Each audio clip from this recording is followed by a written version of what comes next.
What's up, world? I'm Cameron McKinney, and this is Pop Culture Spotlight, a podcast about the movies Cherry and Black Bear. But first, let's talk about the movie Cherry. Here's a quick synopsis. A young man named Cherry goes through a lot of trials and tribulations, including getting his heart broken, going off to war, and getting addicted to drugs. And the result is him entering a life of crime and robbing banks. This was one of the most highly anticipated movies of the year. There was a lot of hype around the film Cherry. This was the movie where Tom Holland was going to show all of us he's a great actor. A lot of people were talking about Holland possibly getting an Oscar nomination. Well, sadly, the movie did not live up to that hype. There are some things I liked about it, but for the most part, I think Cherry is a huge misfire. Now, let's first talk about Tom Holland. I think Tom Holland is good in the movie, but the performance does not live up to the Oscar hype that surrounded the film. And over the past calendar year, Tom Holland has starred in 4 non-Spider-Man films. Disney Pixar's Onward, The Devil All the Time, which I think is the best of the 4, and Holland gives one of the best performances of his career, Chaos Walking, and Cherry. Now, Chaos Walking is a film that is in theaters right now that stars Tom Holland, best known for Spider-Man, and Daisy Ridley, who, as you all know, played Rey in the latest Star Wars trilogy. Those are 2 of the biggest faces of 2 of the biggest franchises of the last 10 years, and both of them starred in a movie together, and absolutely no one cares about that movie. That movie got bad reviews. Not a lot of people have seen that movie. I know we're in the middle of a global pandemic, but when 2 big movie stars come together for a movie, it's usually a big deal. No one cares about that movie at all, and no one is really talking about Cherry. They're talking about other movies because it's Oscar season and a lot of people are talking about a lot of movies, but nobody seems to be talking about Cherry. So this is my point on Tom Holland. These 4 films, nobody is really talking about them. I mean, Onward was nominated for Best Animated Film this year at the Oscars. That's a good one for Tom Holland, but not a lot of people saw Onward. I think a lot more people saw Disney Pixar Soul than they saw Onward. I think those 4 films have not been massive successes for Tom Holland's career, and I think that was the whole point of him making those 4 films, was to prove that he can be something other than Spider-Man. And for the most part, I do think he's proved that. But the problem is, I don't feel like wider audiences will accept Tom Holland as anything other than Spider-Man. And he has carried a lot of films. In those 4 films, he's the lead in all 4 of those movies. And he is the lead of the Spider-Man movies,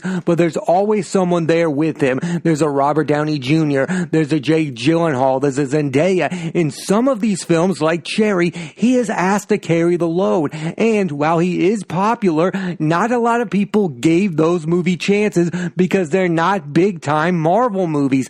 I think Tom Holland is a really good actor, but I don't know on his own if he's a movie star. I think he's a movie star because of Spider-Man, but I have real doubts about him being a movie star after he's done playing Spider-Man. And listen, there's one more big movie coming out next year that could prove me wrong. It's called Uncharted, and he's going to star alongside Mark Wahlberg. If that movie is a success, I'll take back everything I just said on this podcast. I think Tom Holland, if that movie is a hit, that could say that Tom Holland can be a star, because that's part of being a star, is to have 2 major franchises. Jennifer Lawrence had The Hunger Games, and she had X-Men. Chris Pratt has Jurassic World, and he has Guardians of the Galaxy. He's a movie star. Tom Holland is trying to get to that level. Chaos Walking did not turn into the franchise he thought it would. Cherry did not become the critical success he thought it would. He needs another huge franchise. I think Uncharted is going to be a huge moment for Tom Holland. I think that's the moment we are going to realize if audience will ever accept Tom Holland as anything other than Spider-Man. Back to my point about him being a good actor. Listen, I don't think Cherry is the best performance of Tom Holland's career. I think his best performance is in the film The Devil All the Time. That's the underrated film of 2020. He's so much better in The Devil All the Time than he is in Cherry. There are moments in Cherry where he's really good, but because the movie is massively flawed, in my opinion, his performance is not great. The Devil All the Time is a really good movie, and Tom Holland gives a really good performance. The other star of this movie that everyone is talking about is Ciara Bravo, who gives a really good performance despite her character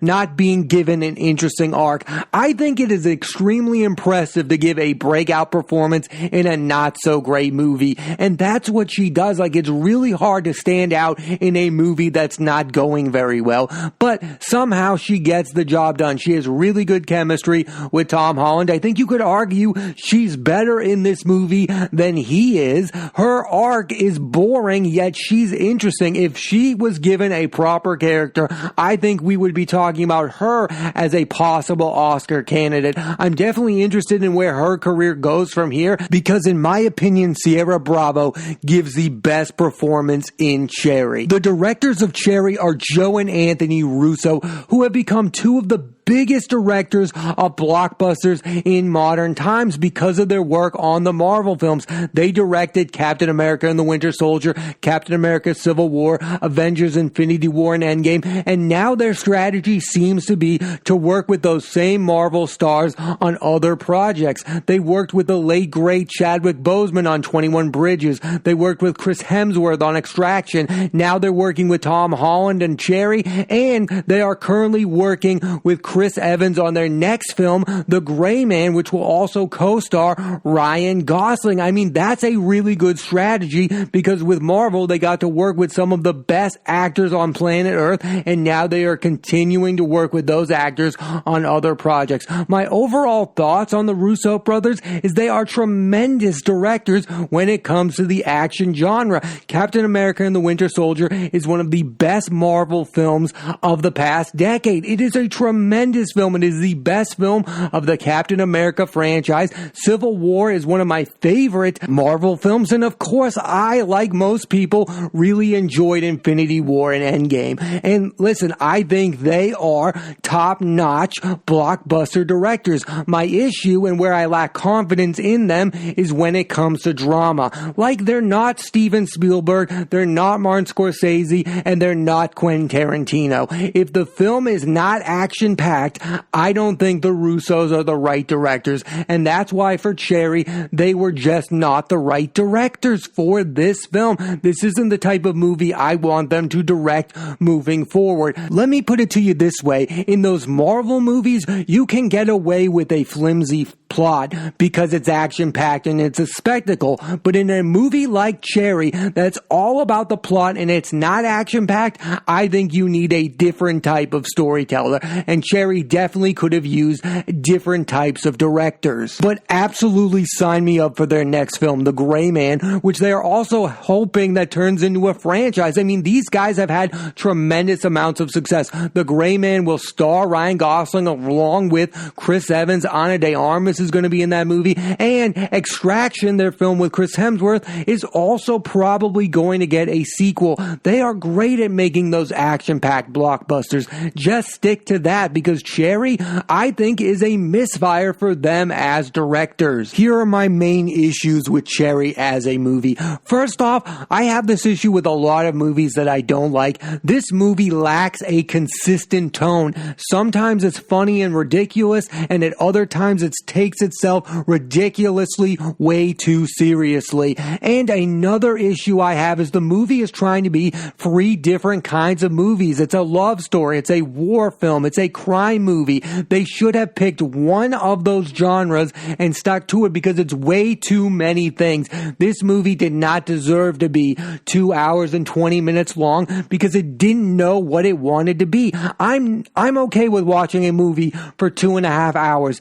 If that movie knows what it is. Cherry, as a film, doesn't know what it wants to be, doesn't know what it's about, and doesn't know where it's headed. It doesn't deserve to be 2 hours and 20 minutes because it doesn't know what it is as a movie. And probably my biggest issue with this movie is it has nothing to say about what the protagonist, Tom Holland's character Cherry, is going through. He has PTSD. He's gone through war. He's in love with this girl, but he doesn't think he's good enough. This movie doesn't have anything new or interesting to say about these topics. If you've seen other movies about PTSD, they have so much more to offer. Cherry is just like, here's this chaotic guy, and here's a chaotic movie about him. This movie doesn't have anything to say about what Cherry is going through as a human being. It's just going through the motion of being a movie. And when you make a movie about these types of topics, I think you should have something to say about these topics. And Cherry just doesn't do that at all. It just says, here's the plot. He gets through it at some point. But how does the movie feel about these issues? I have absolutely no idea. And when you watch a movie delve into these issues, they should have a firm opinion about them. And Cherry lacks that. I don't know if the movie is trying to tell me that Cherry is a good person who went through some bad circumstances. I have no idea how the movie or the filmmakers feel about the human being that Tom Holland plays in this movie. I have absolutely no idea. And that's one of the biggest issues with Cherry, is I don't know what the movie is about. I know who it's about, but I don't know what it's about. I don't know the point of the movie Cherry. Now let's switch gears and talk about the movie Black Bear. Here's a quick synopsis. Gabe is a filmmaker who will stop at nothing to make the perfect film, even at the expense of his own wife Allison, an actress in the film. This movie is crazy wild. It's one of those weird indie films. It stars Aubrey Plaza and Christopher Abbott, two of my favorite actors working today. So I was definitely interested to see this movie, and this movie, unlike Cherry, lived up to my expectations. And one of the biggest reasons why is because of Aubrey Plaza, who gives her best performance in a film to date. She's really funny at times, but also does incredible dramatic work in this film. And this year has been a huge one for Plaza with this film and Happiest Season. Her scene-stealing performance got her some critical acclaim, and she is becoming more and more well-known as a film actress. We all know her from Parks and Recreation, but I think she's really good in movies, and people are finally starting to pay attention to that. This is also the first time where Plaza is the biggest name in a movie and is asked to carry the film. In other movies, she's either supporting, like in Funny People and Scott Pilgrim vs. the World, or she's a co-lead with other big names, like in Life After Beth with Dane DeHaan, The Little Hours with Alison Brie and Dave Franco, and Ingrid Goes West with Elizabeth Olsen. And she's more than up for the task. After watching this film, you feel like the best of Aubrey Plaza is yet to come, and part of that is because as a performer, she seems fearless, especially with projects like Black Bear and the FX series Legion. She's proving she's way more than just April from Parks and Recreation. I mean, have you seen Legion? Not enough people have seen the FX show Legion with her and Dan Stevens. Aubrey Plaza is incredible in that TV show that not enough people have watched, or if they didn't, it makes absolutely zero sense why she doesn't have an Emmy Award right now. I think she's one of the best actresses working today who's never been rewarded for her acting performances. She doesn't have an Emmy. She's never been nominated for an Oscar. I think her time is coming. I think in the next 5 years or so, Aubrey Plaza is either going to win an Emmy for an unbelievable television performance or get nominated for an Oscar. And I think there's a chance that both of those things could happen. Plaza's next film is the Guy Ritchie thriller Five Eyes with Jason Statham, Hugh Grant, and Josh Hartnett. I mean, I can't imagine Aubrey Plaza in a Guy Ritchie film.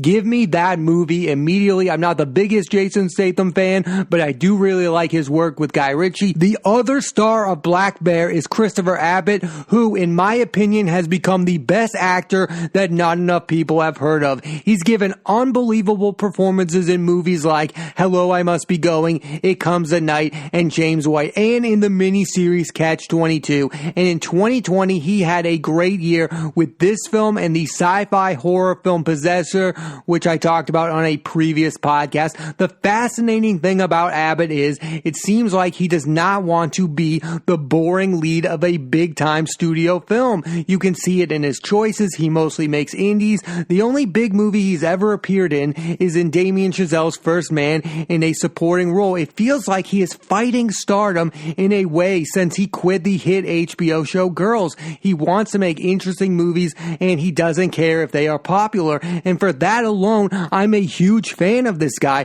Upcoming films for Abbott include Gerard Carmichael's directorial debut On the Count of Three, co-starring Carmichael with Tiffany Haddish and J.B. Smoove, and The Forgiven with Ralph Fiennes and Jessica Chastain. And he also has another film out right now called The World to Come with Vanessa Kirby, Catherine Watterson, and Casey Affleck. If you don't know the name Christopher Abbott, I think you will in the not too distant future. Like, even though he's fighting movie stardom, I think he's somewhat destined for it. What I really enjoyed about Black Bear is that the movie has a lot to say about the making of movies and the people who make them, and how we as a society reward these directors who sometimes manipulate people, and we call them geniuses for it. And it also shows how artists will do anything for their art, even if they hurt the people they love. Like, the Christopher Abbott character in this movie does not know he's being horrible to Allison. He just thinks that's how you make a movie. You do anything and everything to make your movie perfect. He doesn't view himself as a bad guy. It's also just so great to see two electric performers in the same movie. I mean, Christopher Abbott and Aubrey Plaza. That's what I like about movies. You're a fan of an actor. I'm a fan of Christopher Abbott. I'm a fan of Aubrey Plaza. So to get to see them do a movie together, that's the biggest reason I wanted to check Black Bear out, because I'm a huge fan of both of Abbott and Plaza, and I both think that they make unpredictable choices. They're both super intense actors. I know Aubrey Plaza is only viewed as a comedic actress. I think that's the wrong way you're viewing her. I think she can be extreme in both ways. She can be extremely dramatic and extremely funny. And the same thing can go for Christopher Abbott. I think the people that do know him think of him as super intense. I think he can be funny at times. He's funny on the HBO show Girls. I think the best thing about both of them as performers is that they are unpredictable. And because both of them were in this movie, they gave unpredictable performances, and the movie became unpredictable. I didn't know how this movie was going to end. I didn't know where this movie was going, and that's because of them as actors. So to see them in a movie together, I just think that's super exciting, and it's probably the best selling point for Black Bear is that both of these people are in this movie. I hope this film helps put both of them on the map. Like, I think a lot of people do know who Aubrey Plaza is. I think she's quite popular, but they think of her and they think of the show Parks and Recreation. And I think since that show ended, she's done some of her best work. I think overall her best work has happened after that show. Again, the FX show Legion, she's incredible in. Happiest Season, she steals the movie. She's the one character everyone agrees with that they root for at the end of that movie. She's an incredible actress, and I think she's one of the best actresses working today. I don't just think she's a comedic actress. I also think she's incredible dramatic actress. And for Abbott, I just hope that one of these indies that he works in becomes super mainstream. Like, a lot of people talked about Possessor, a lot of people talked about James White, but he has not got the recognition he deserves. I think Catch-22 was seen by a lot of people because that miniseries was directed and co-created by George Clooney. I think this guy is going to become a movie star whether he wants to or not. Another thing I really enjoyed about this movie is that this movie has a crazy twist. Like, the beginning is not exactly what it seems, and by the moment it gets to that twist, it works super effectively. Like, I hate a movie where the twist is the entire movie. Like, they get to that twist and then the movie takes a huge dip. I think Black Bear is one of those films that gets to the twist and gets even better once you realize what the twist is. It gets even better. Like some of these films that have twists that are directed by filmmakers like M. Night Shyamalan are all about the twist, and then they have nothing to say after that. I think Black Bear is one of those rare films that has a lot to say after the twist happens. It's an incredible film. It's well acted. I really enjoyed the look of the film. It has an interesting plot. It has a lot to say about the filmmaking process. If you like the making of movies, then I definitely recommend you check out the film Black Bear. Thanks for listening to this edition of Pop Culture Spotlight. I'm Cameron McKinney, and there'll be a new episode of the podcast every Thursday on Apple Podcasts and iTunes. And this week I put the spotlight on the movies Cherry and Black Bear. Next week I'm putting the spotlight on the career of actor Oscar Isaac and the films Another Round starring Mads Mikkelsen and Words on Bathroom Walls starring Charlie Plummer and Taylor Russell. So tune into that and please rate, review, and subscribe.